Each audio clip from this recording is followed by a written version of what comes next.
welcome Vice President and Editor-in-Chief at Co. by the U.S. Chamber of Commerce, Jeanette Mulvey.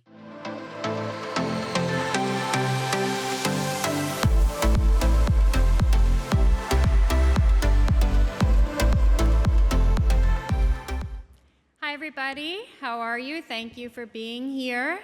Now I've met some of you already, and some of you I'm seeing here for the first time, and welcome to those of you at home. It's a big day. So first I just want to say, welcome to the Co 100. If you are a member of the 2024 Co 100, can you raise your hand so we can all applaud you?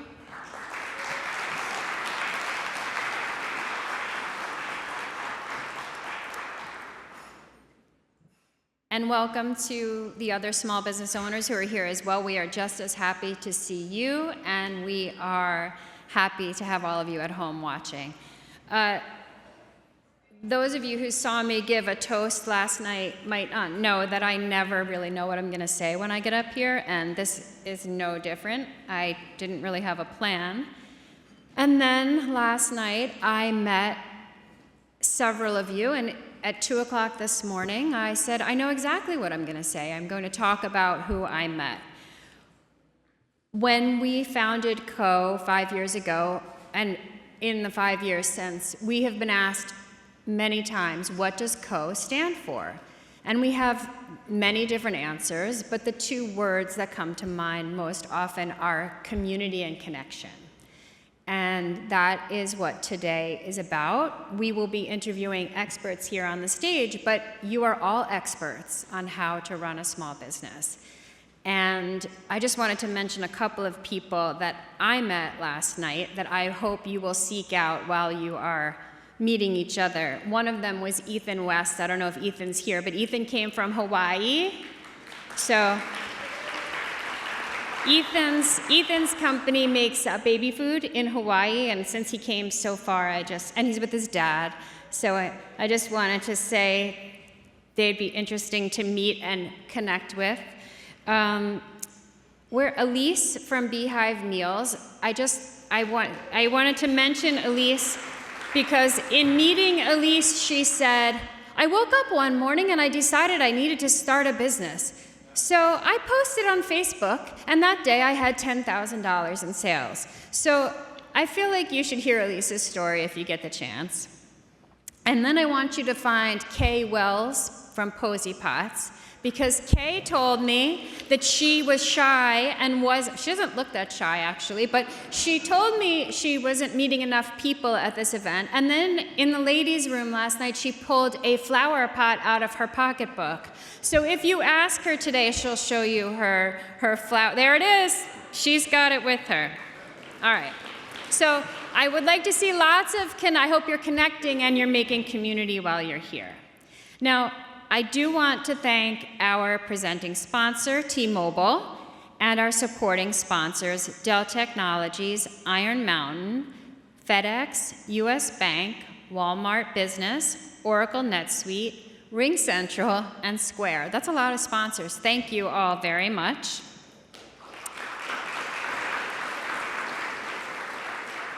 Our first guest today is my favorite person to interview. He makes things that should be very complicated really simple and easy to understand, and these things are really important to you. Please join me in welcoming our Executive Vice President, Chief Policy Officer, and Head of Strategic Advocacy at the U.S. Chamber of Commerce, Neil Bradley.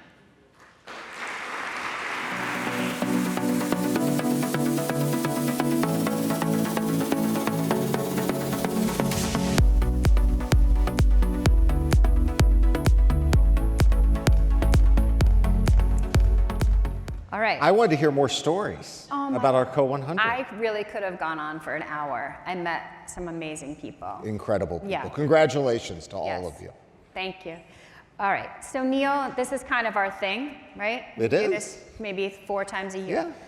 Yeah. Why don't you start out by, if you don't mind, talking about the economy, just the general state of the economy and how it's impacting small business. Yeah, I mean, the fundamentals of the economy are actually remarkably strong.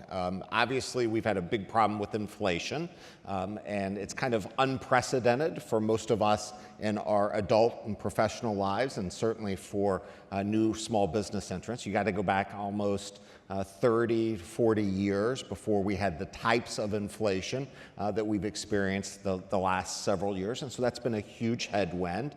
But the American economy has been incredibly resilient even in the face of those headwinds. In our own small business surveys, we have about 70% of small business owners who expect revenue growth over the next year, 44% who say that they intend to increase headcount over the next year, and that's consistent with what you see in the overall trends. Now, here's the good news about inflation. The most recent headline number was 2.5% year over year. It's not where we want to be, but we're trending down. And even more importantly is that we're continuing to sustain wage growth outpacing inflation. You know, if you go from March of 2021 to May of 2023, every single one of those months, inflation was growing faster than people's income. And we survived those months because people were spending down their savings.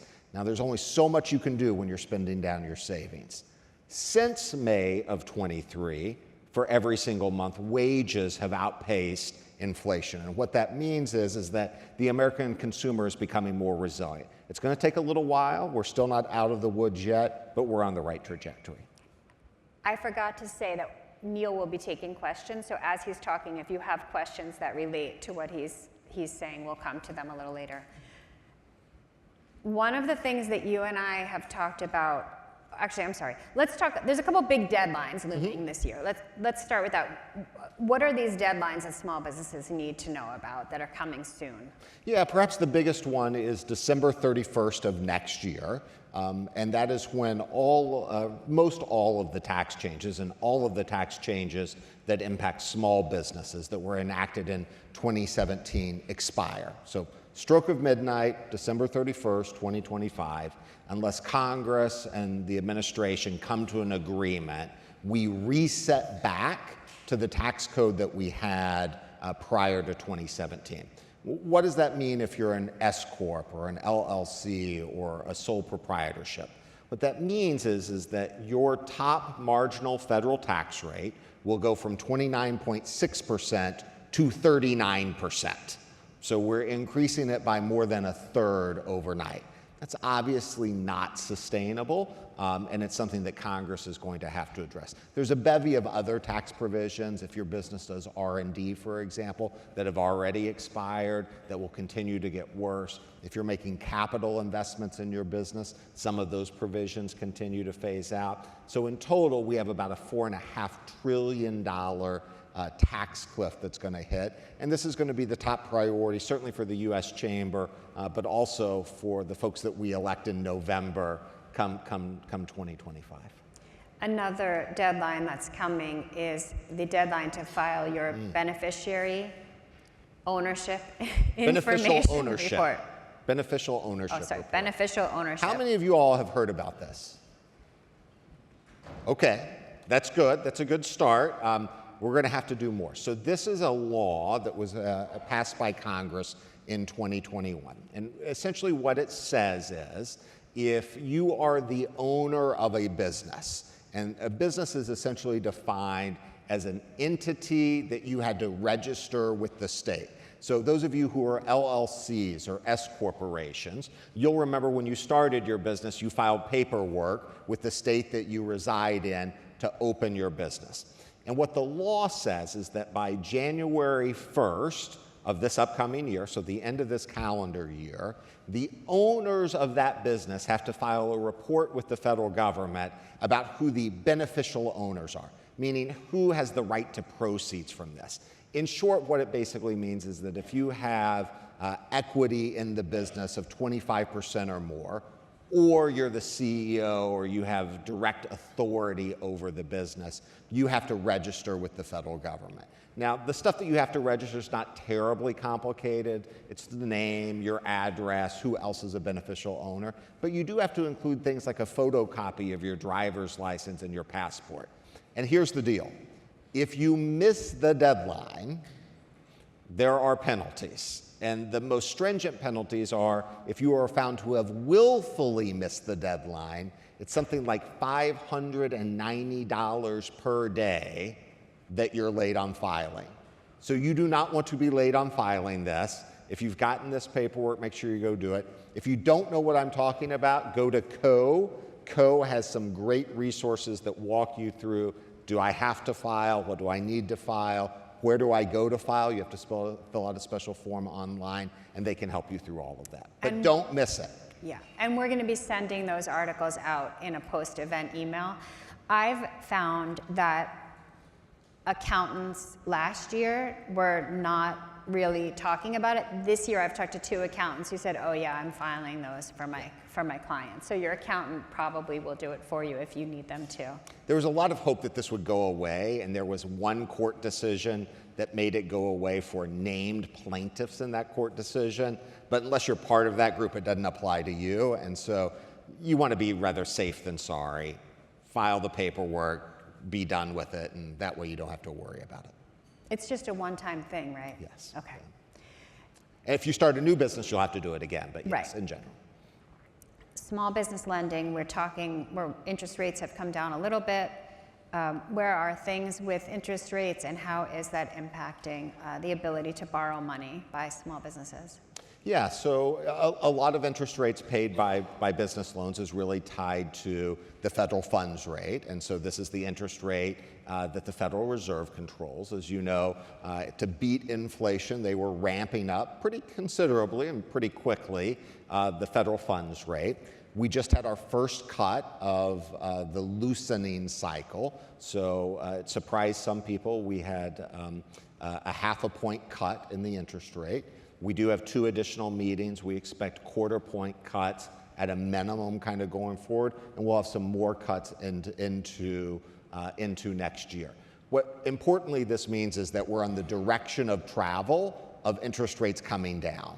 And so that will begin to loosen up lending at financial institutions and banks. You'll begin to see kind of lower interest rates. It does not happen overnight. There are lags in these things, and there are other factors impacting bank lending, including some of their requirements to hold cash and liquidity. Some of those they're contemplating changes in that at the Federal Reserve. And so the good news is that it should become easier for small businesses to get loans, but it's not going to happen the next day after the Federal Reserve makes an interest rate change. Great. What about, so we do this quarterly survey, this MetLife Small Business Index that we do here at the Chamber, and a big number, 44% of small businesses anticipate hiring in the next year, and that part's not so surprising. What's surprising is that it's been difficult to hire. The labor market is tight. So do you see the workforce, do you see changes in the workforce, or that loosening up a little bit? Well, it's gotten easier, it's gotten a little looser, but only by comparison to how tight it exceptionally it was and how hard it was for people to hire. And so I get frustrated sometimes when I watch the news or I read the newspaper, and you have these people talking about how there's so much laxness in the labor market, and it's softened so much. And I said, it's only by comparison to what was a really difficult moment for businesses to hire. One way I like to think of it is, what's the matchup between the number of jobs that businesses are advertising, that they're trying to fill, and the number of people looking for work? And if you go back to basically the 20 years before 2019, the normal state of affairs was that in any given month, there were more people looking for work than there were open jobs. Now, that didn't mean that the people had the right skills or that they were in the right location, but as a general matter, it was easier to go out and find people to fill jobs. For demographic reasons and economic reasons, even before the pandemic, that began to shift. And we started seeing about the first 9 months before the onset of the pandemic that we had more open jobs than we had people looking for work. And that's when we really started hearing about the tightness of the labor market. We then kind of forgot about that during the onset of the pandemic, and then when everyone came back and reopened, and many of you started your businesses, it came with a force.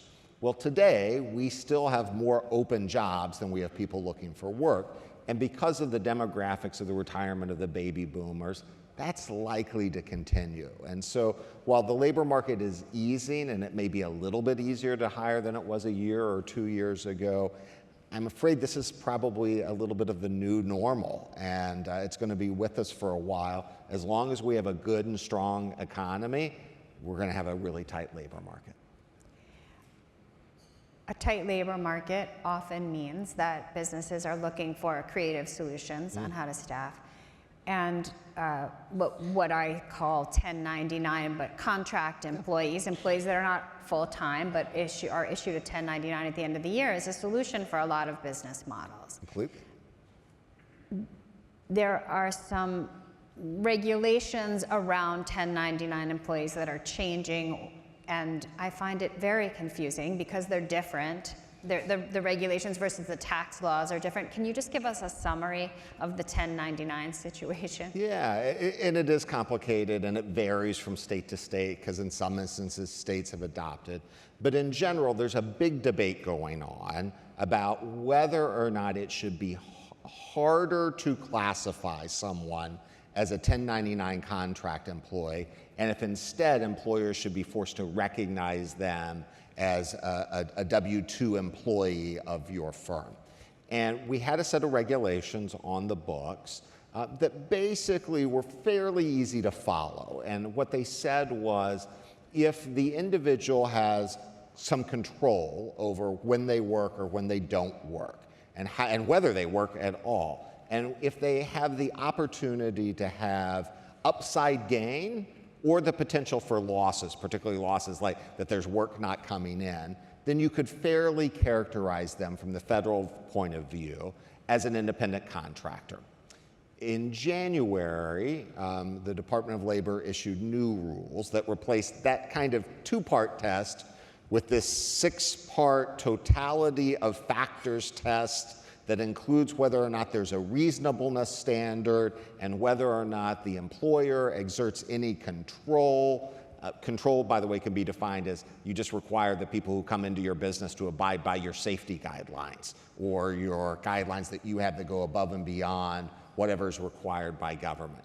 That created a lot of confusion because it became really hard to know if you're appropriately treating someone as an independent contractor. And there are pretty significant penalties if the government comes in and says, you got this wrong, that you have to go back and you have to back compensate them as if they were an employee, and there can be fines in that. Now, because this was such a dramatic change, there's been lawsuits filed. We're part of litigation at the US Chamber, and this is working its way through the courts, and largely is on hold until we figure out what the courts are ultimately going to say on this. But it's a big issue, and it's one that, depending on where the election and what whoever's next in the White House wants to do, and depending on what the courts say, it could be a major change for those businesses who want to rely on independent contractors. Yeah, so it's just something to be aware of Yes. as you're building your business. Yeah. We have talked a lot about AI in the context of hiring and of needing of a worker shortage and using AI to do jobs and free up human employees to do more complicated things. But you and I haven't really talked a lot about legislation around the use of AI. What are we seeing there? It feels a little bit still like the Wild West. Well, at the federal level, we have a lot of talk, but no real action in terms of implementation of new laws or regulation. That may change as we get into the next Congress. I do think that this is an issue that the next Congress and the administration will want to tackle. To date, a lot of the activity has been at the local level, at the state level. We have Colorado, where the governor just signed some legislation. It's really more applicable to the folks who are designing AI, but it would limit some of your ability to use it. The governor in California just vetoed legislation. We expect a lot of legislation in both red and blue states when legislative sessions kick up in January.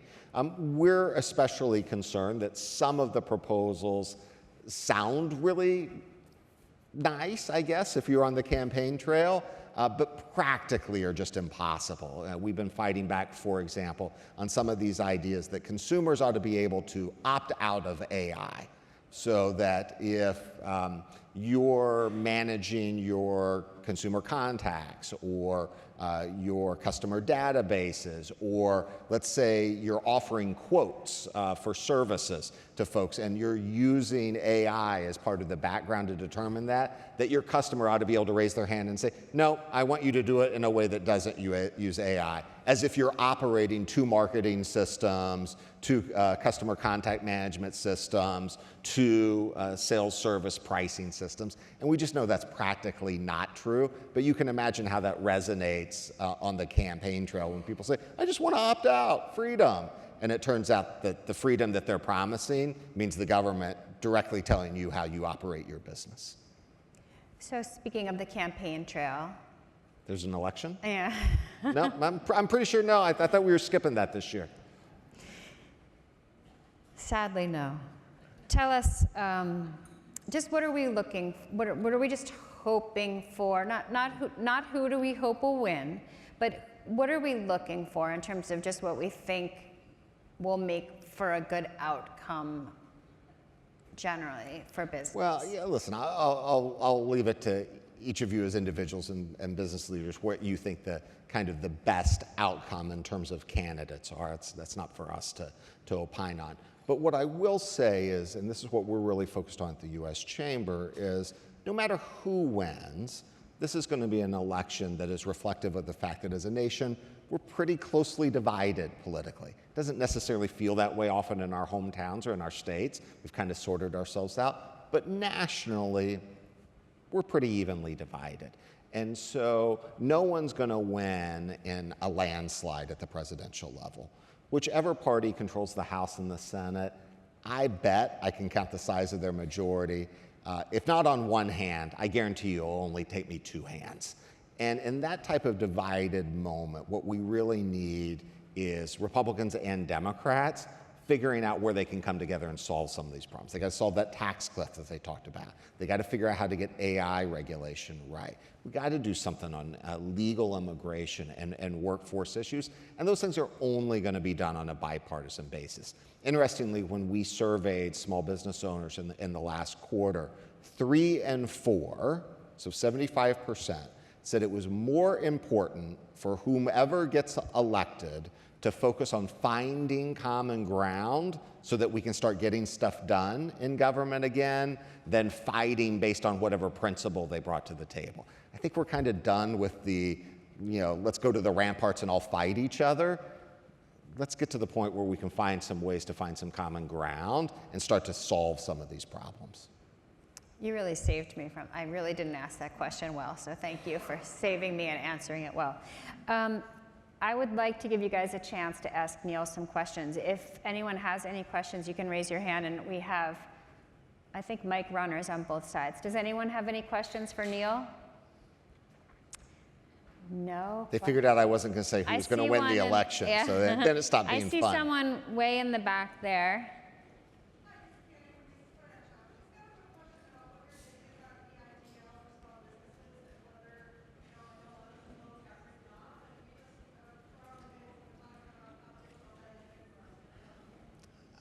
I caught parts of that, but hold on one second. Yeah. Sierra's coming with the microphone. Hello. Hi. Better, yeah. Lisa Canning from Lisa's Clarinet Shop. We were talking around the table about EIDL loans and how about 20% of them have been written off and how difficult it has been for small businesses to recover from them, and just wondered what commentary or if you knew anything was in the works to do anything more. Maybe not, but just wondered. Are you talking about the EIDL loans coming out of the pandemic or Yes, some of the new ones coming with out of the respect to the pandemic. disaster? By the way, I mean, it is going to be an important tool, but probably will not be sufficient for those impacted by Helene, and we'll see what happens with this current hurricane, but obviously very, very disturbing there. I don't expect a lot of changes on kind of further loan forgiveness from there.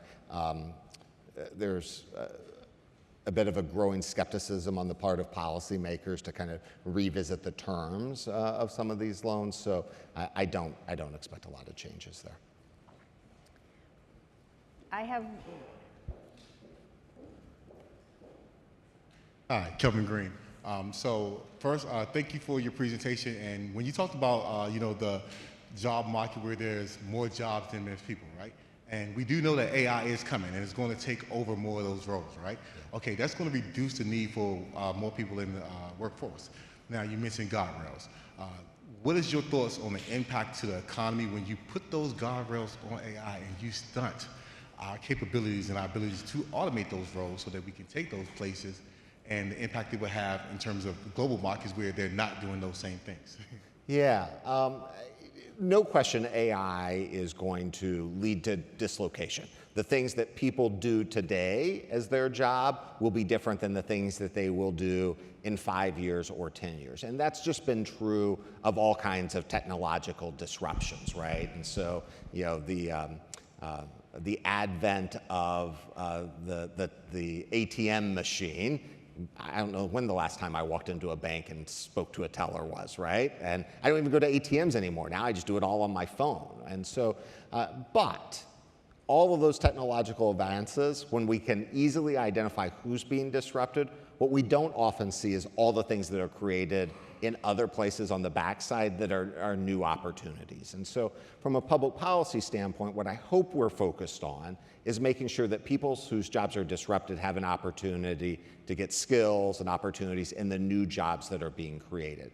My biggest fear is if public policy makers, if our elected officials come in and say, no, no, no, we just want to keep the jobs that people have now and that they know, and that we will prevent kind of this automation or AI from displacing people. Because all that means is that we're just going to become really, really inefficient, and that our economy's not going to grow, you're not going to have opportunities to improve the operations of your business. I want to say that that is almost an exaggerated fear, but listen, if you were following what was just going on the East and Gulf Coast port strike, this is a fight over whether or not, they say automation in ports, and you're like, well, what's that? And I actually didn't know, so I went and started looking at it. How many of you when we parked in a parking garage, have done the automatic thing when you exit? Everyone? Like, when was the last time you actually went to a parking garage and there was a ticket taker? That's automation at the ports, and that's what they're saying that they want to block because they want someone there processing the ticket.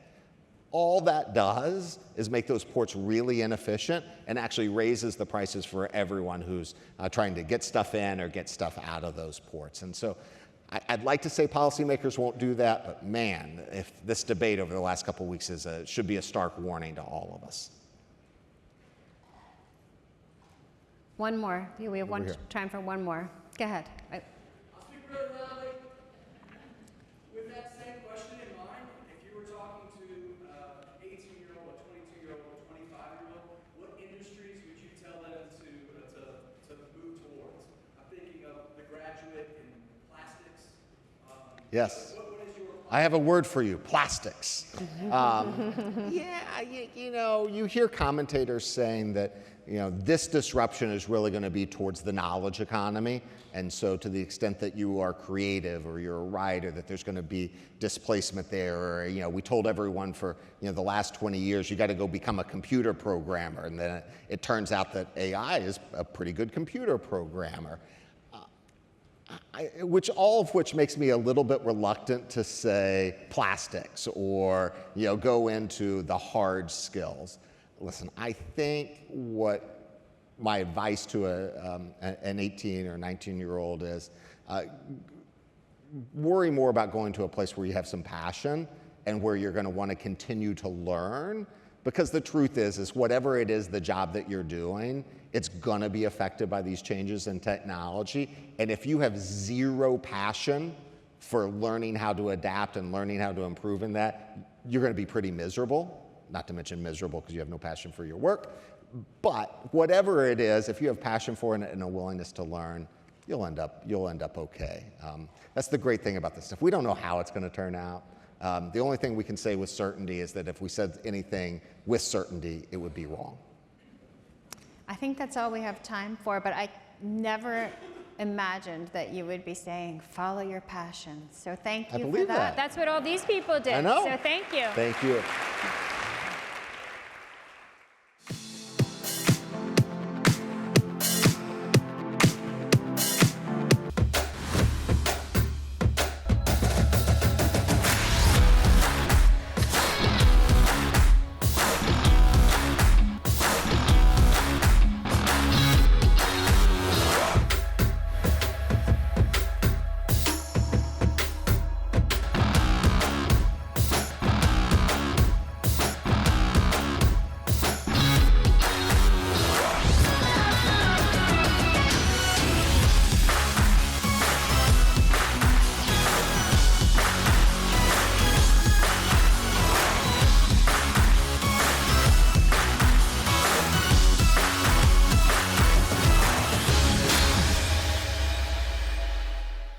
Please welcome Editorial Director, Features at Co. by the U.S. Chamber of Commerce, Barbara Thau.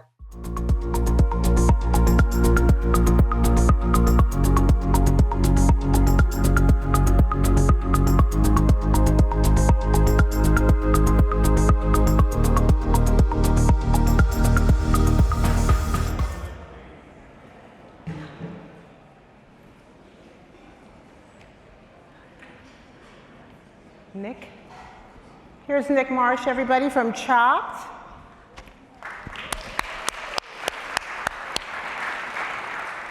Farouk Kathwari from Ethan Allen Furniture. And Simone from SheaMoisture, Unilever's brand, global beauty brand. Are you guys all settled? You're all settled? You had your coffee and all that?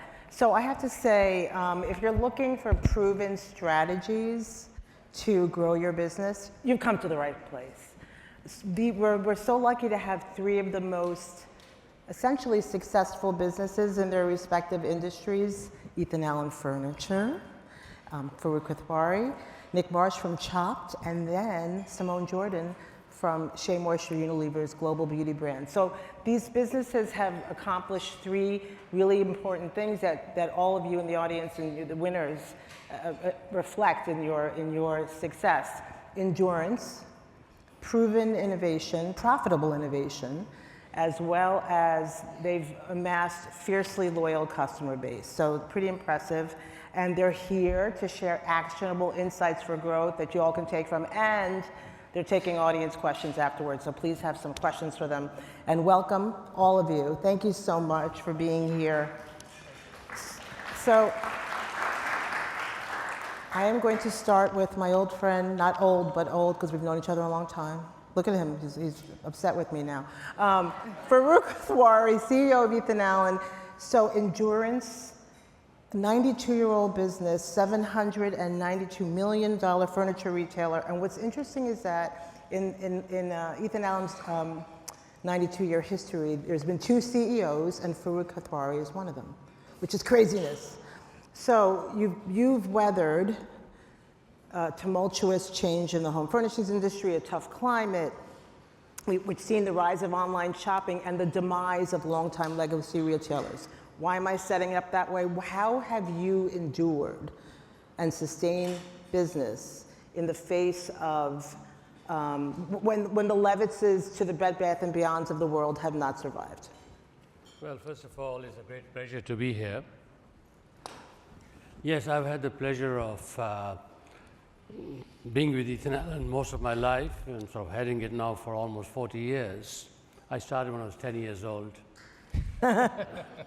See, Ethan Allen, as you said, and I was listening to your discussions over here, our focus has been based on being entrepreneurial and disciplined. And that's very important for any business. And our business started in the Green Mountains of Vermont, and that's why I named Ethan Allen. Started as a manufacturing company, and over the years then established retail. They were dealers all over the country, and then they started retiring. And our objective was, how do we create an entrepreneurial business which is integrated from a concept of idea to sawmills to manufacturing to retail? And I say the main focus has been to being entrepreneurial and disciplined. And that, of course, if you're a small business, that's what you have to do. We have 175 retail locations, each run by an entrepreneur. We have 1,000 interior designers, each one run as a business, entrepreneurial and disciplined. They all work for us, but they're all independent entrepreneurs as well. When you combine being an entrepreneur and disciplined and entrepreneurial discipline, there are a lot of businesses that are only disciplined and a lot of businesses are only entrepreneur. When you balance the two together, that has given us an opportunity to be around for 90 years. But I want to, vertically integrated business model was another key to that success. Can you share what that means and why that might be applicable to this audience? Yeah, well, you see, we started as a manufacturing company from Vermont to California to Oklahoma and other places. Then 30 years back, manufacturing was shifting, was going away, or 20 years back from North America. We decided to stay in North America because another unique factor is we decided that we're going to have one level of quality for our products. Not easy. Now, to do that, we had to control manufacturing. So we decided about 20 years back that we will maintain our manufacturing in North America, not only in the United States, but we went to the south of the border. We went to middle of Mexico and Honduras.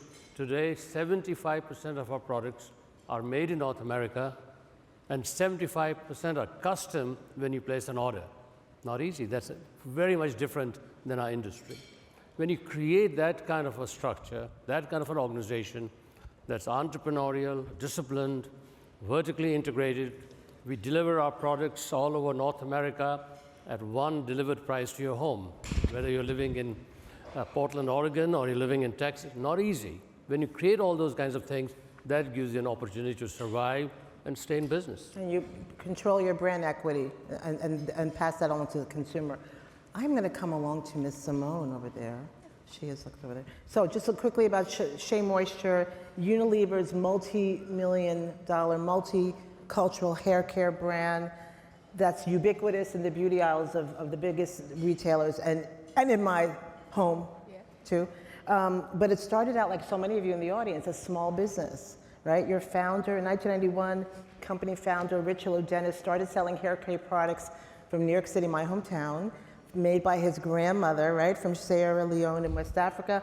And when Dennis sold the business in 2017, he included a provision to make sure that the business still supports Black entrepreneurs. And that has been support, which was not like a thing all the time back then, you know what I mean? Supporting Black businesses, small businesses overall has really helped power your success. And you've built such a robust consumer following by creating these really bold and authentic cultural moments, that serve the community. And this Simone Jordan's work as head of brand purpose and brand partnerships has been instrumental to that. So I wanted to give you that context. My question: it's a global brand. How has sustaining the brand's DNA as a small Black-founded business, essentially, really via community and culture, powered your success? Yeah, can you guys hear me okay? Few nods, okay. So yes, we were a small business when we were acquired by Unilever, and we remain thinking that way when we think about our strategies. And so for us, I think really we were created based on an unmet need in the market. So with SheaMoisture, there were Black women who did not have hair care for them.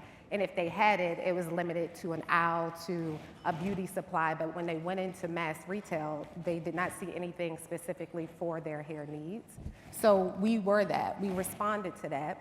And what we have to understand, and we do understand as we continue growing and scaling, is that we have to keep that need at the center of what we do. So sometimes it's easy to follow a trend. If we followed trends when we first started, the trend was that Black women were not necessarily wearing their hair natural. We would have never actually had a business if we only thought about the trend. What we had to do was understand that there was an unmet need, and we have to keep that focus now. Even as we scaled, even as we have gotten bigger, we have to realize There's so many beauty businesses that are reaching out and serving multicultural hair, yet this woman, this consumer, is still not completely served. And so we have that as our North Star, and we continue to keep that at the forefront of what we do. How we also make sure, just in what you were talking about in connecting with our community, we keep that centered. So today I'm here. Last weekend I was at CultureCon, which is in New York City, and it is a summit for Black creatives. And for us, that's where we find our community. That's where we're gonna sponsor events, and we're gonna meet her where she is. So again, figuring out how to center your consumer. This does not mean that the only people who buy SheaMoisture are Black women. This means that we are creating products for her.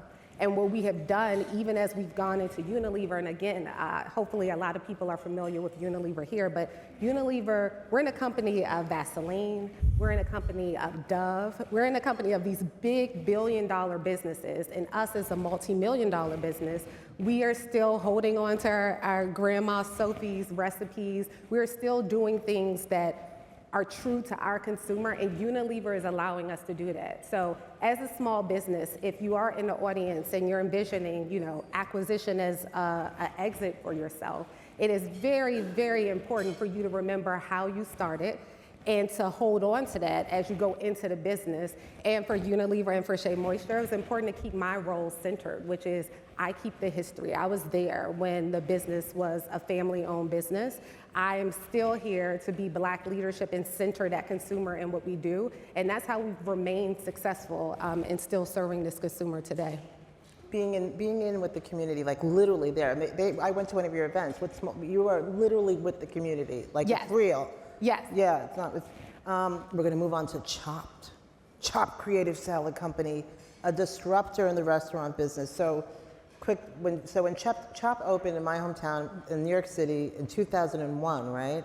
And 2001 in Union Square, you elevated the fast food salad business, which was then dominated by those sad little salad buffets with the wilted lettuce, whatever, and of dubious freshness and quality. And you really pioneered the fast casual salad category. Locally sourced, high quality ingredients tossed together in an innovative way.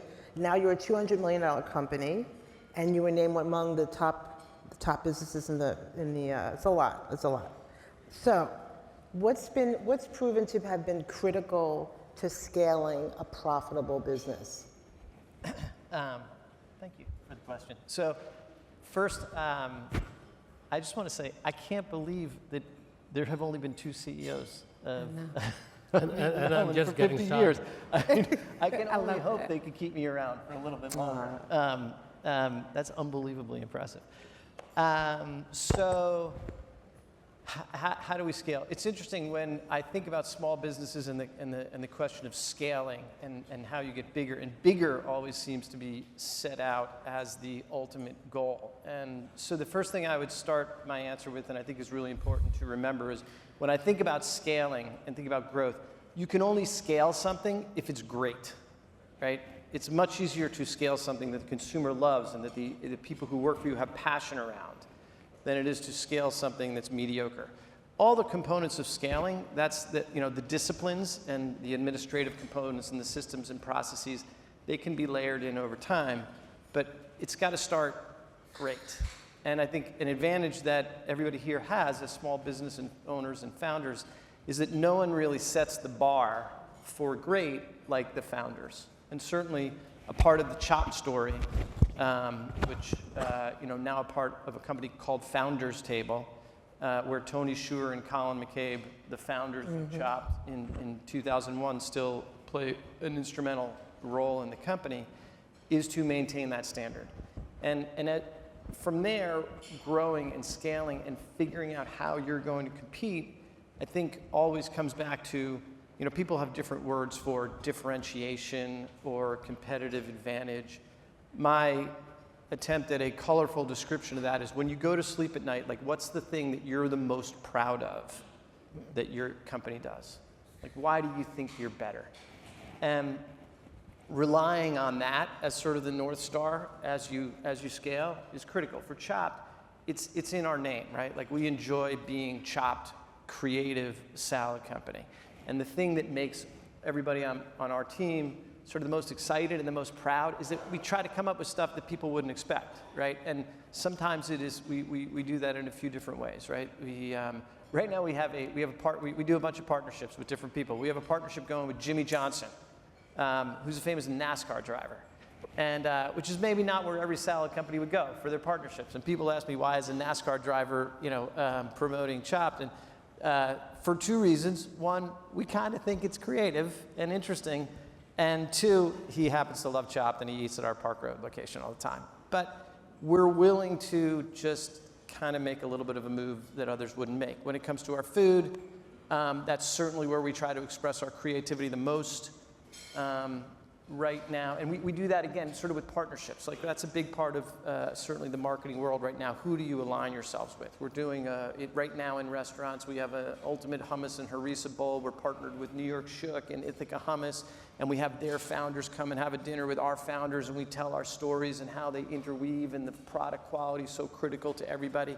So like we like to find different ways to just express that creativity. Sometimes it's even with stuff that people may or may not have heard of. We did one of the most popular things we did this year was a huli huli chicken, right? With a which is a South Pacific Hawaiian flavoring of chicken. Some people have heard of it, some have not. But when we think about how we will continue to scale, and when we think about the first most important thing in scaling, it is certainly about sort of setting the standard and knowing what you as a company are bringing to the table that's different. Scaling and being innovative and taking some chances too, right? Summing up, I'm going to go fast now because I know you guys all have questions. Coming to you quickly, Farouk, about your technology and the design. Ethan Allen has 1,000 designers essentially, right? You're the biggest design network. What do you want to say about how technology has helped you enhance the business as it relates to your design services and really improve the customer experience? Yeah, I mean, I think technology is tremendously important in everything we do. First, we started as a manufacturing company. We had 30 manufacturing plants. Today we have 10 doing twice as much as the 30 did, combining good people and technology.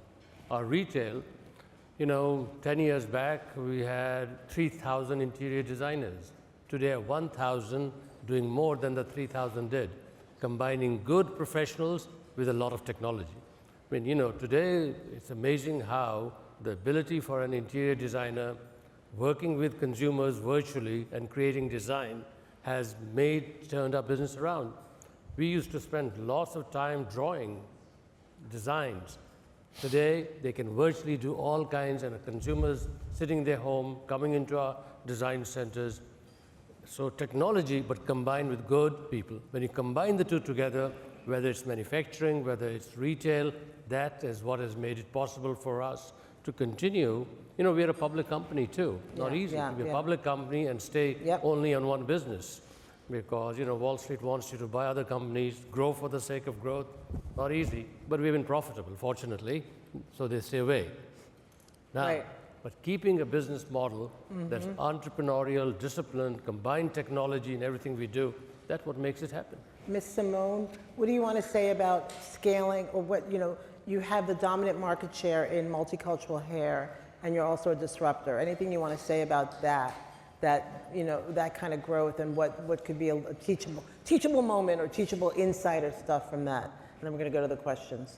Yeah, so we're continuing to scale. We think about what our consumer needs.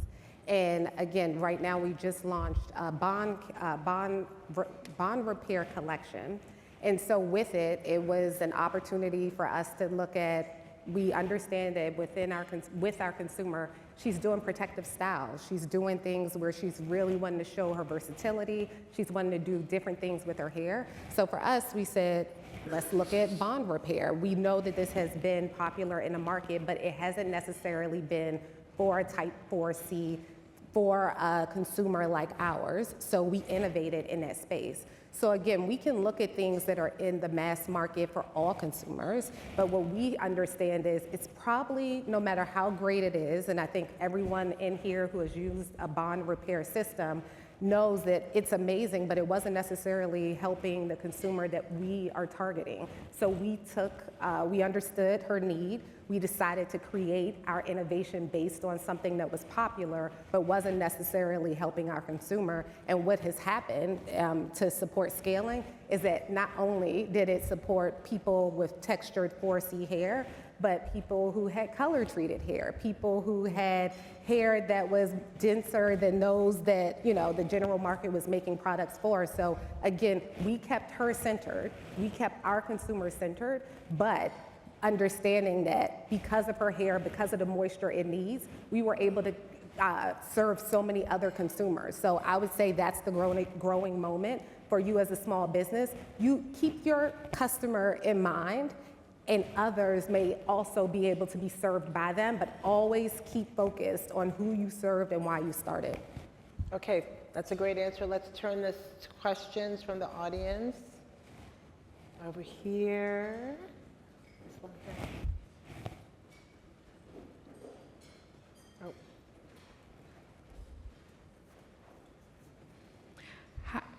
Hi, I'm Sharnae Johnson.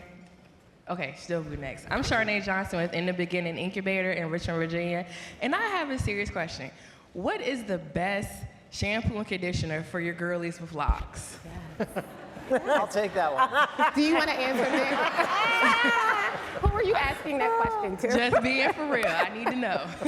Thank you. I'll say it really quickly because I have to plug SheaMoisture. So we are good for lock care. Our bond repair, if you go to our Instagram page, you go to our social media, you will actually see consumers with locks that are using that, using our products. So just to keep it short, please go to TikTok, please go to our Instagram, and you will see someone with your hair using the products and how to use the products in a way that is best for your hair. But it's SheaMoisture. All right. Next question. All right. Good afternoon, everyone. Thank you so much for sharing your experience. My name is Dr. Juliet Agocha. And my question is, as a small business owner, sometimes or most times, people doesn't understand your why. So your why doesn't make sense to most people, but to you, you know why your why is yours. Mm-hmm. So my question is, at what stage or years in business do you actually look at everything and said, oh, I think I got it?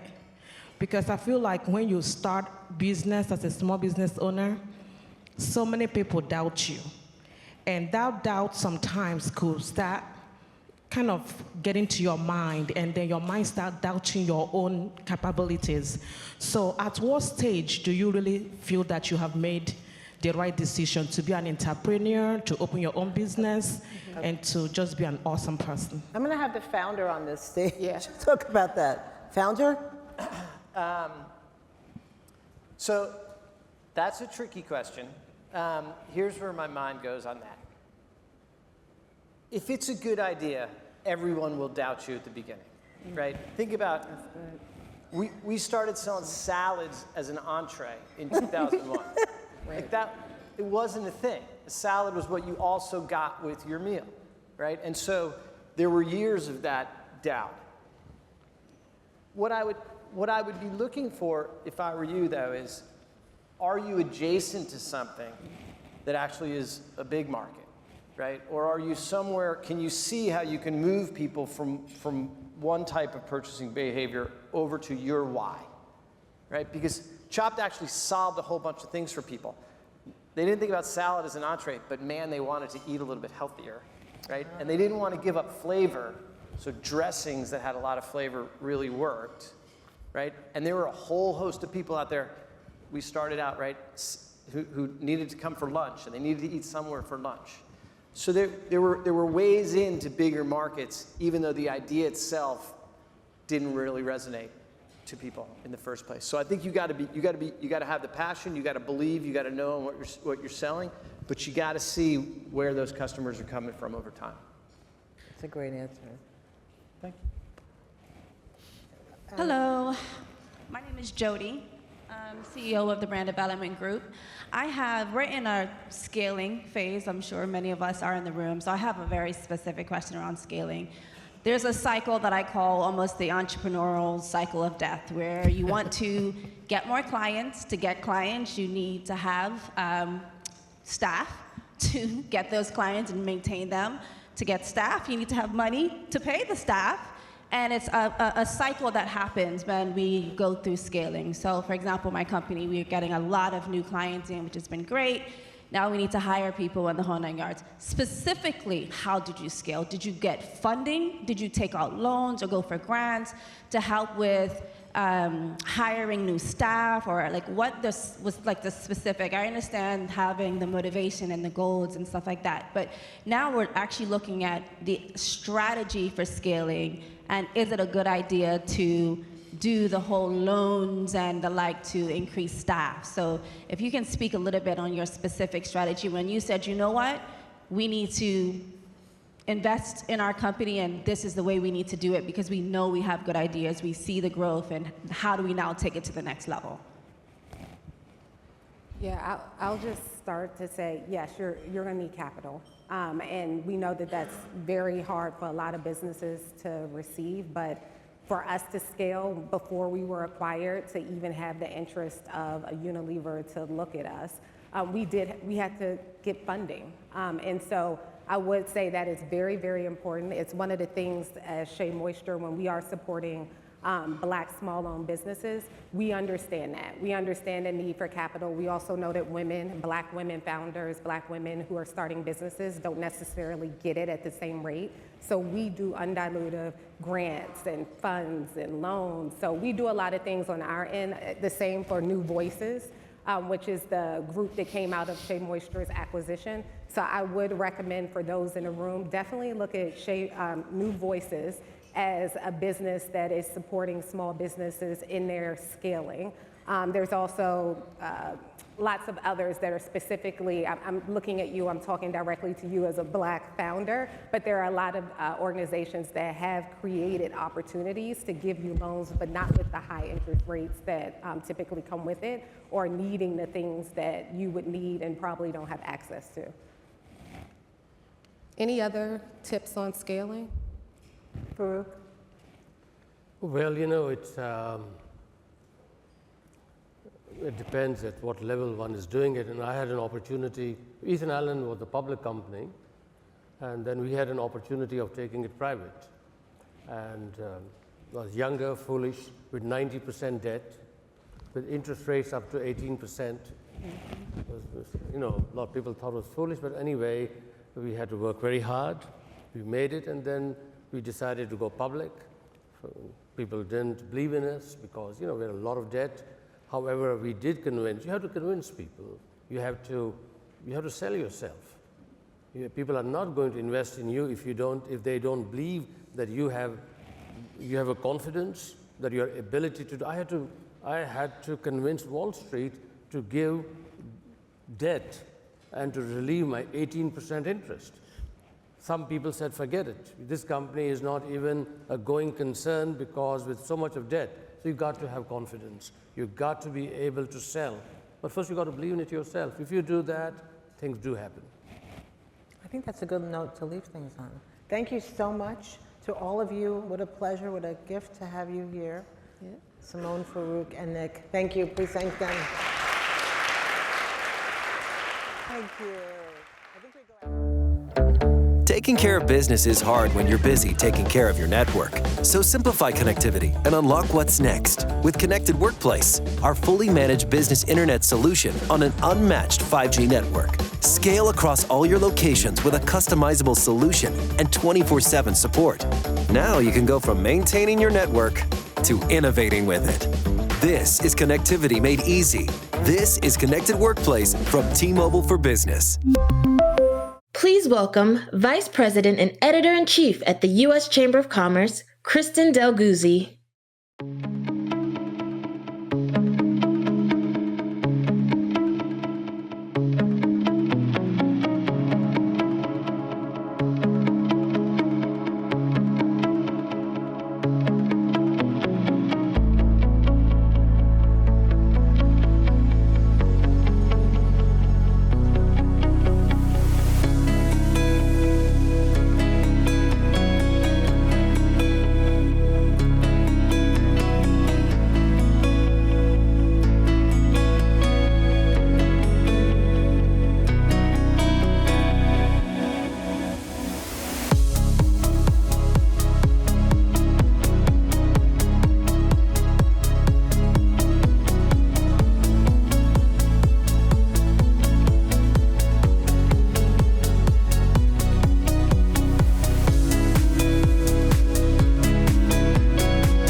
Hello? Hi. It looks like they were planning for other people to join us. But it's just us. It's just us? It is just us. Hope you guys are okay with that. All right. So, Bill, thank you so much for joining us and for all that T-Mobile for Business is doing for us today. Thank you. And every day. Thank you. Thank you. Before we get started, why don't you tell us a little bit about yourself? Sure. Thank you. I think first and foremost, Kristen, it's a pleasure to be here today and represent T-Mobile. It's such a great event, and the last 2 years we've been really heavily involved with the Chamber. Small business is really key to our world in T-Mobile. So my background, a little bit for you quickly. I am the Regional Director for SMB business for T-Mobile in the Mid-Atlantic region, which is an 8-state area from Pennsylvania, New Jersey, down through South Carolina. I live in the Philadelphia region. My team basically consists of about 200 account executives throughout that territory with solutions engineers that are literally solely there to support business and do nothing but focus on business. I've been in the business about 25 years, focusing on all segments of the telecommunications business, selling to enterprise, public sector, small and medium business, which is really where I have resided in the last few years and really enjoy partnering. Great. So you started to talk about this a little bit, but really T-Mobile for Business as a partner to small business. Mm-hmm. Can you dive into that a little bit more since we have all of our small business friends Sure, here? Absolutely. I mentioned I'm from Philadelphia, so I got a little Rocky background with me. I love the entrepreneurial spirit of the small business. Again, doing this for as many years as I've done it, there's just something special about working with folks that just have that grit, that drive, that determination to just get out there and just be that serial entrepreneur. I would just tell you that the different segments of our business, in your world, and I heard Dominique kind of talking about this, which was really great, was you have to be everything, right? You're not only the CEO, you're the CFO, you're the COO, you're the CMO, and you're a CIO, right? So, you have to really wear a lot of hats in small business. We look to potentially help you with that CIO part, really kind of be that trusted advisor to your business that you can kind of lean on and assist. And we do a lot of it. We're known, right? If you think of T-Mobile, I go to events socially, and folks will come to me and say, oh, I have a question about my iPhone and things like that. Listen, that's a huge part of our business, make no mistake. Wireless devices are key, but what a lot of folks don't understand is other products and services that our team is out there to consult and work with small businesses in. So it can be anything from a mobile device management for devices you may have with your teams in the field, small business, even up to larger businesses. It could be cybersecurity type products. It could be Microsoft licenses, M365. So software, things like that we can really help and assist you with and help you deploy. In the end, it's really about giving you that advantage and taking technology and helping you and making that an advantage for you to do better in your business. So hearing that, from connectivity issues, 5G, landline, shifting to mobile, wireless, multiple devices, are there success stories, since we're in a room full of small businesses and people who are looking to maybe move to that next step, success stories of some small businesses you've worked with that you can talk about? We've all been in a world once upon a time where we had landline phones in our homes, and those days have kind of moved forward, right? Maybe not everyone in this room has. What's that? Had a landline phone. Maybe everyone hasn't. I'm sorry, I'm dating myself. But in today's world, you may have it, you may not, but you're really dependent on your wireless device, and everyone probably has that in their pocket or pocketbook sitting here. But what I would tell you is we're seeing the same thing. It's kind of the new frontier on our end, is that connectivity for replacement potentially of a wireline activity that you may have at a business or a backup for that. Actually, T-Mobile, we have the largest 5G network in the U.S., and we're the top broadband provider growing-wise in the last few years, so doing very well in that space. It's been big for us, connectivity. And some specific success stories or examples? Yeah, like you know, what types of businesses or small businesses? Yeah, so we can really span. So my team literally from 1 to 999 employees, that's what we work with. But it could be a construction company that's in the field that needs connectivity, needs kind of an office in the box out in the field where you got laptops, tablets, devices that need to be mobile, but then they need to be able to move. So your projects could move from place to place. Having a router that can get you connectivity in those places, it could be as simple as a point of sale service. You know, you have a brick and mortar retail location, or you could be at a farmer's market. How many people have taken a credit card and just swiped it on a tablet or swiped it on someone's device with a little square? So there's just so many different ways of connectivity and seeing success with it. So that's all, like, even if a vendor, a partner comes to my house and I can pay rather than writing a check. Again, it goes back to a lot of the solutions that are out there that we can engage with. And that's the beauty of kind of interfacing with our team. I mean, think about it. You do what you do really well, you wouldn't be sitting in this room today. Our team engages with hundreds and thousands of business people every day.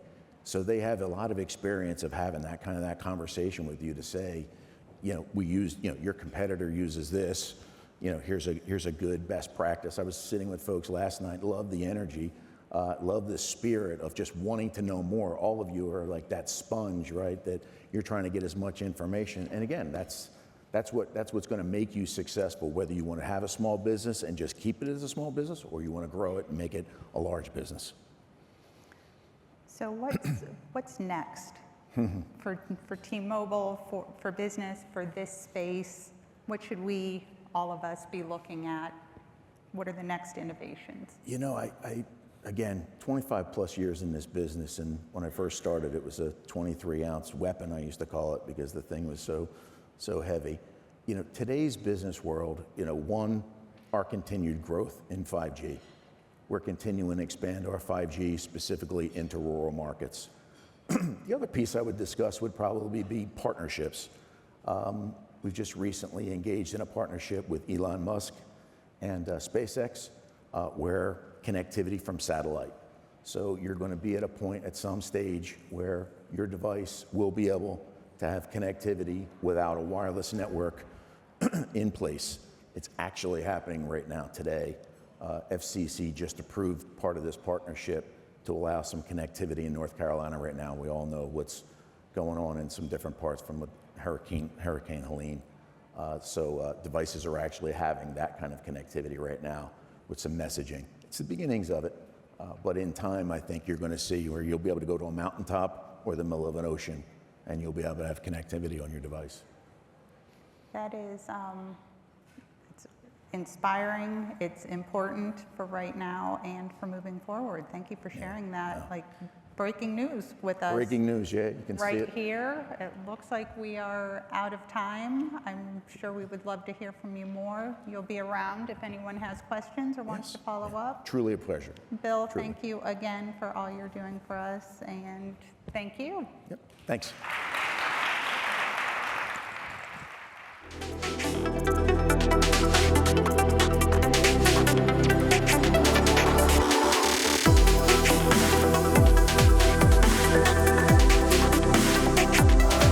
Please welcome back Jeanette Mulvey.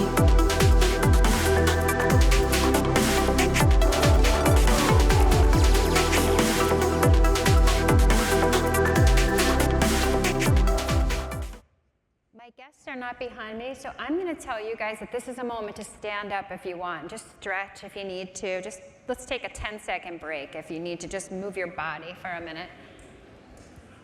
And I'm sure my guests will be joining me soon, so this is perfect.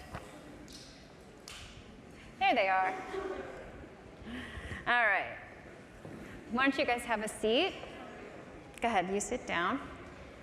And we'll let everybody get ready. We're in the home stretch here, you guys. A couple more panels, and then it's cocktail hour again, I guess. All right. I would like to introduce my two guests, These two are very successful startup owners with really, really interesting stories that you're going to hear today. And my hope is that you will take away from them something that you can apply at your business. So next to me, I have Marquita Carter, who is the founder and CEO of Blanket Pancakes and Syrup. And next to Marquita is Olivia Cleary, who is the founder and head of design for a company called the Cleary Collection. So welcome to both of you.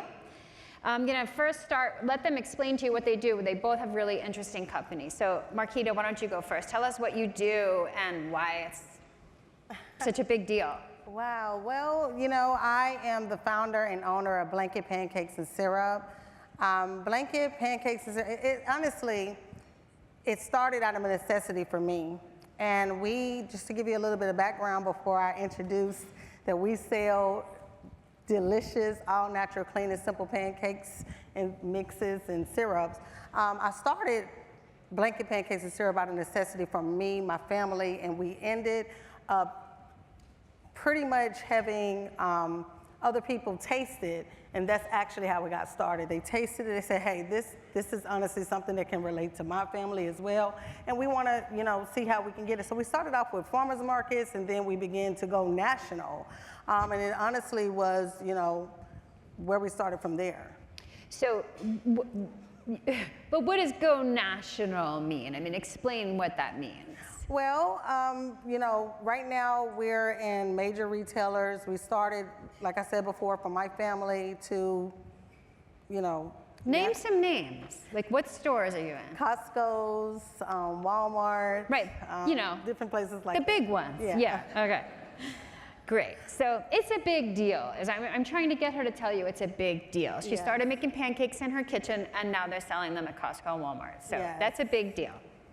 So Olivia, tell them what you do. It's very unique and really, really interesting. Thank you, and thank you so much for having me. So I'm Olivia. I'm the founder of the Clearly Collective.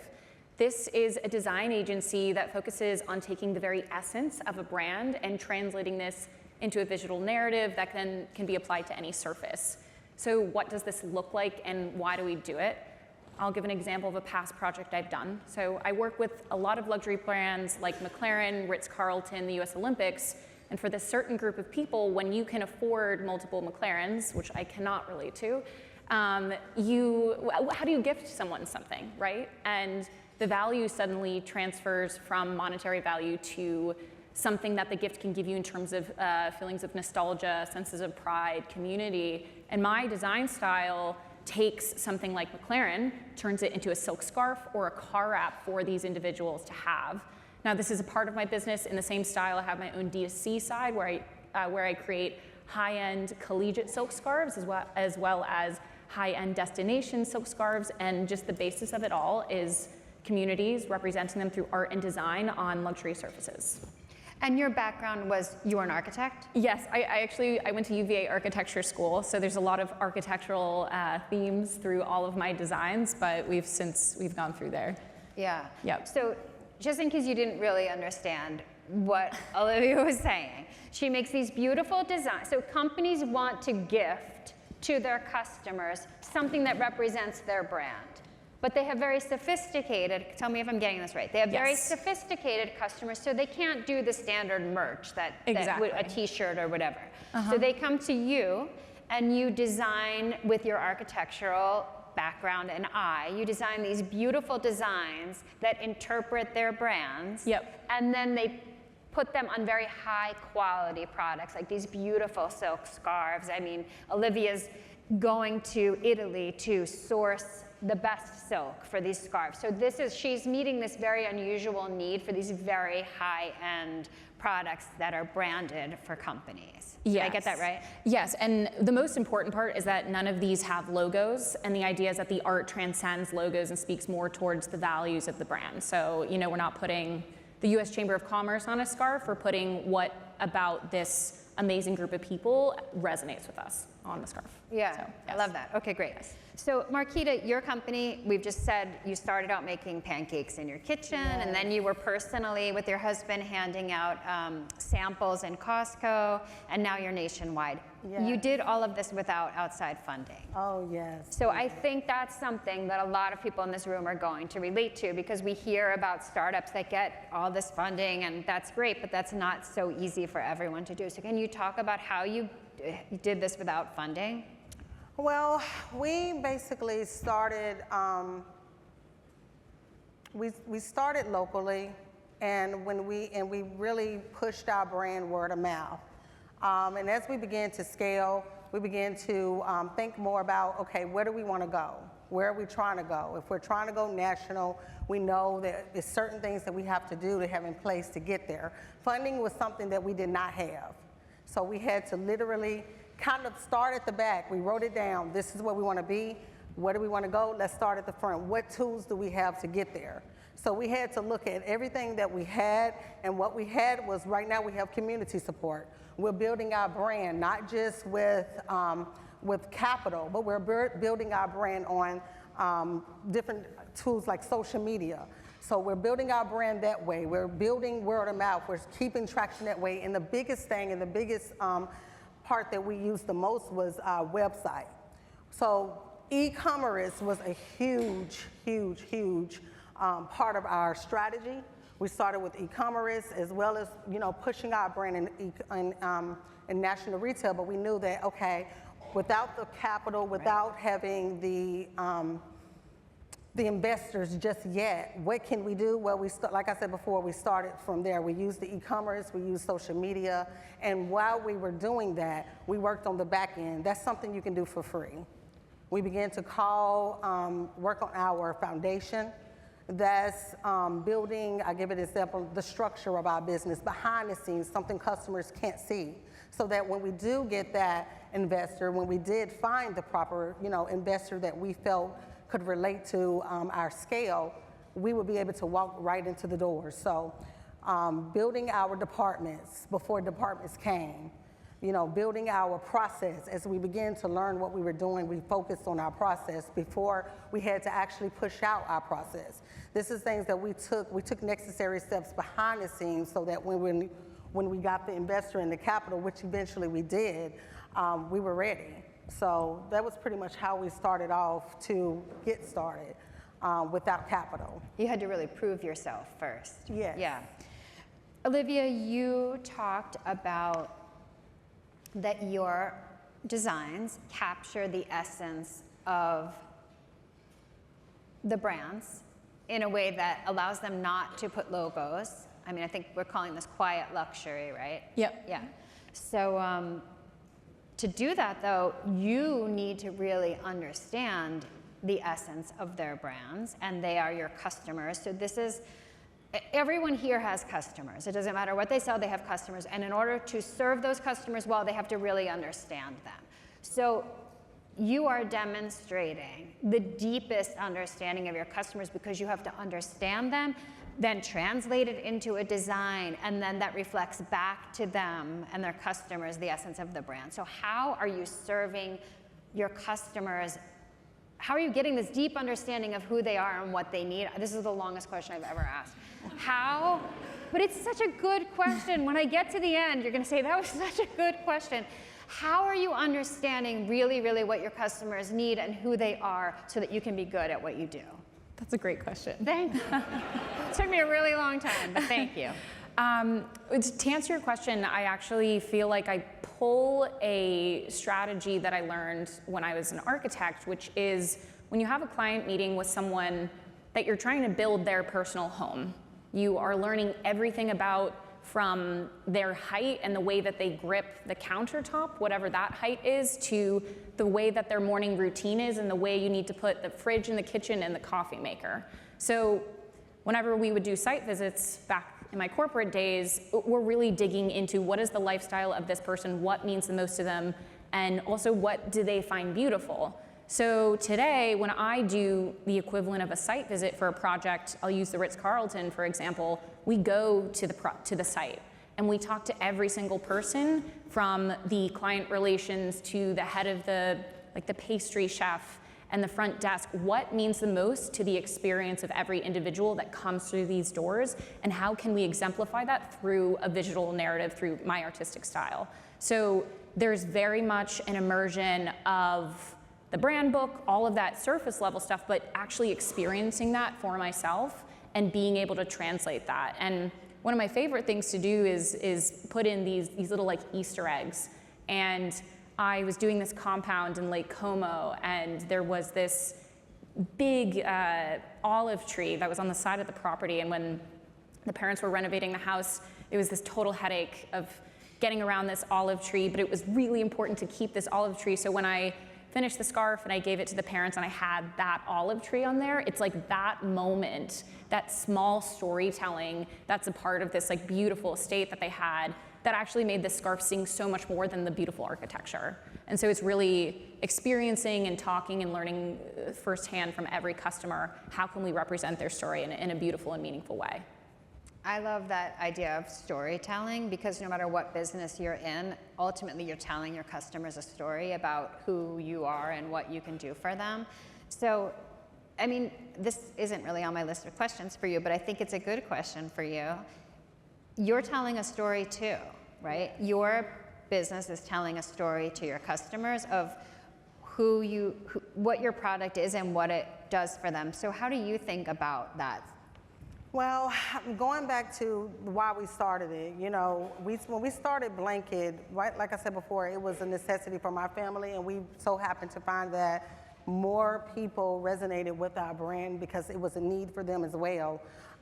We basically, just to go back to, you were asking about, what was it again? About the storytelling? Okay, yeah. Yeah. So it's really, you know, the storytelling part is really based off of, you know, the need that how our brand helped our family is helping other people as well, especially because, you know, at the time that, just to give more background, because I don't think that I did, during my second pregnancy, I had complications and I had to change my diet. My background in my family is we have chefs in our family, and cooking is just something that we do. But we never took the time to think about the ingredients, the natural ingredients, the why behind what we're eating. And so when I had to change my diet, my family, they thought, oh no, you're talking about this you can't have good tasting, all natural pancakes and syrup. That's just, I mean, come on, it's sugar. But we used ingredients that your body can recognize. And we basically use that as a piece of storytelling, that you can have good food and you can have great tasting food with ingredients that your body can recognize. So that's pretty much our storytelling, is going back to our roots on why, the why we created our brand. And we're finding, like I said before, a lot of people understand it and they agree, and this is why. Yeah, your brand's story is your story. That's it. Olivia, we are here with the Co 100, and one of the things we focused on for one of our categories is company culture. And I know you're a small company, and in fact, you only recently left your job full time, so you're still very much in the startup mode. But you are building your company culture, and you're also talking to other companies about their company culture as you do this. So I just wondered if you have thoughts about how company culture translates into people's products and services.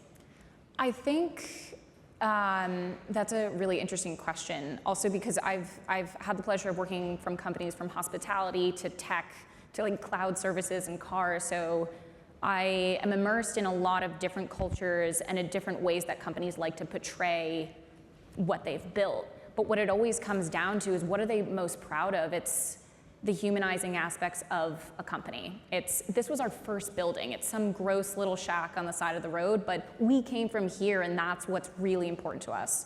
And now look where we are. So I think there's a lot of history that people are proud of in company culture, and being able to talk about that is really important.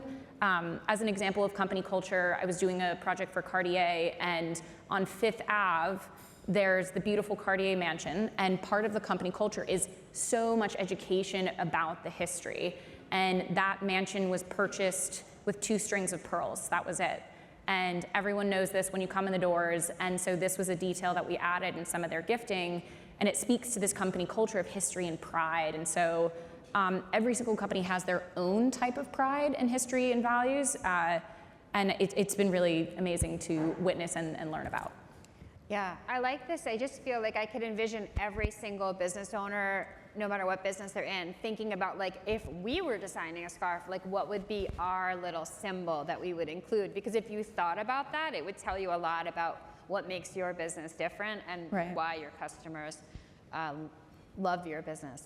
Last question is for you. I kind of love this part of your story, which is that you couldn't get investors and you didn't yet have big customers. Now, neither of those things is true, and you are in the position of being picky about whose money you accept and what stores carry your products. So how does it feel to be the person in control and making those decisions, and what do you look for in a partner? I think it is great, and we can focus more about, we can focus more on our product meeting the need of our customers. Far as with looking for investors, we started out at the beginning thinking about, okay, we need capital. But once we started to, build the blocks and begin to grow, in different areas, scaling to be one, we started realizing that it's so much more than just about finding an investor for capital. We want to find someone who understands our industry. Because knowledge, this is something that's a lot of people say, we say it growing up, knowledge is power.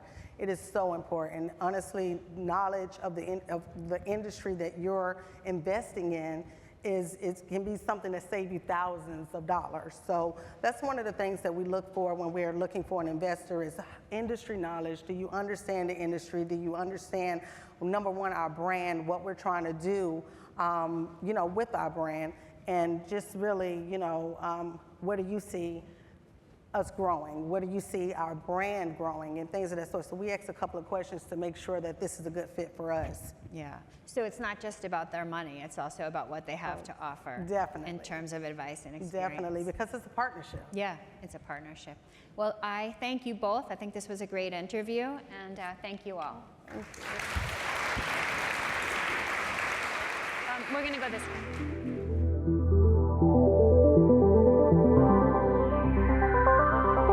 Please welcome back Kristen Del Guzzi.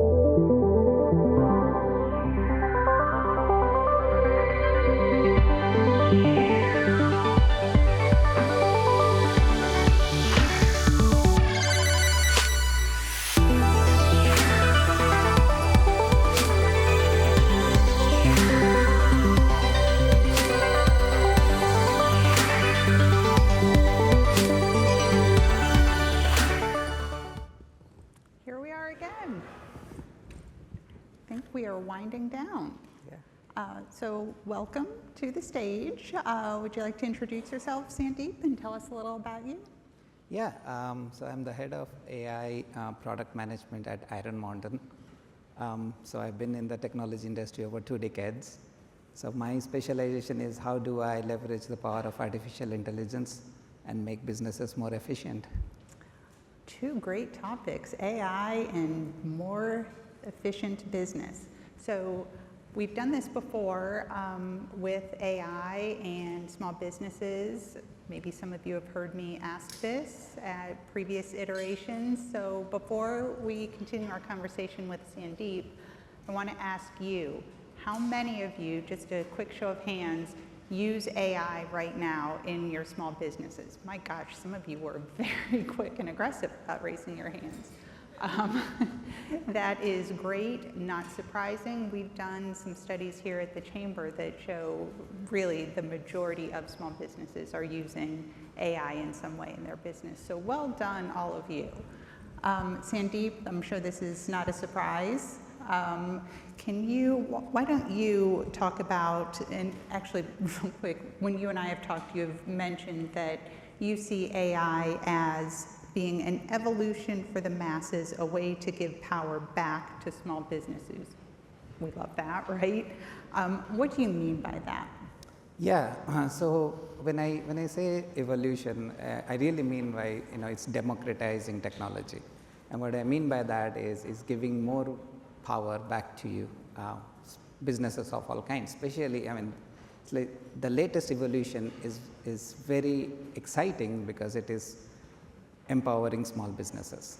What do I mean by that is, so if you're a small business, you want to run as efficient as possible. And if I do the efficiency math, is basically cost over revenue. So either you can optimize for cost or optimize for revenue. But what is interesting with AI is actually if you do it right, you can optimize both at the same time.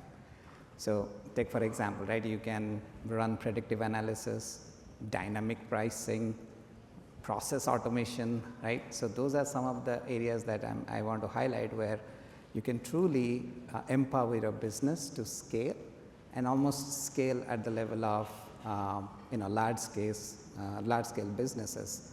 So it's basically getting that power out of once available to large corporations and now putting it back in the hands of small businesses is what I mean by democratization. Sounds great. Can you tell us a little bit about how Iron Mountain is using AI in particular to help small businesses? Yeah, absolutely. So at Iron Mountain, we empower small businesses with their digitization solution, storage, scanning, lot of paper or digitizing paper. But when it comes to AI, so think about invoice processing, for example, right? So you have a lot of vendors, you need to pay invoices. You have to match what's on your invoice matches your purchase order. How do you automate that, right? Instead of somebody punching in and comparing spreadsheet, you can automate that with an intelligent, AI system. Similarly, onboarding human employees, right? You're hiring. I heard like, okay, hey, you need to hire resources to scale. If you're hiring employees, you have to do background verification, lot of paper checks. So this is different than, hey, you can just code a system versus how you are verifying each and every document matches with the different versions you have. And that requires a different type of contextual understanding. And that's where you can leverage systems like AI. And at Iron Mountain, we are helping businesses of all kind automate their back office processes like HR onboarding, invoice processing, so on and so forth. So saving time, saving resources. Yeah, absolutely. Yeah, it's more about, again, that giving you more power back to you as a business owner so that you can strategically think and offload the administrative tasks to an AI bot, if you will. Wow. So in our last few seconds here, not that all of that isn't great already, can you look ahead and see what's next in AI? Yeah, and we're at an interesting juncture when it comes to AI, right? So it's just this industry is moving so fast. Every day you open up news and you'll see a new model that has come up.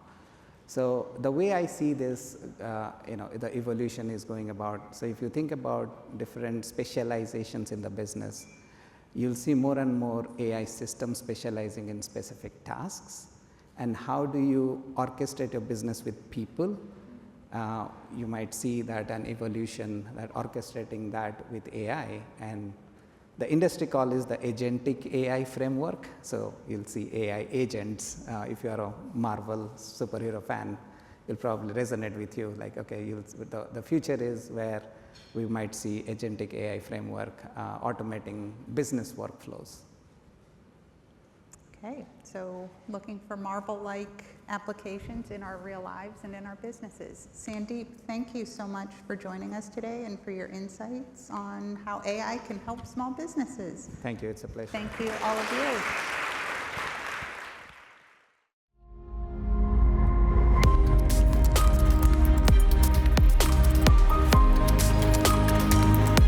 Please welcome back Jeanette Mulvey.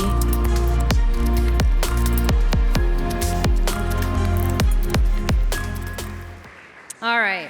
thank you guys so much. I'm going to keep this super short so you guys can get out of here and go on your next stop, which someone who knows more than me will tell you what that is and how to get there.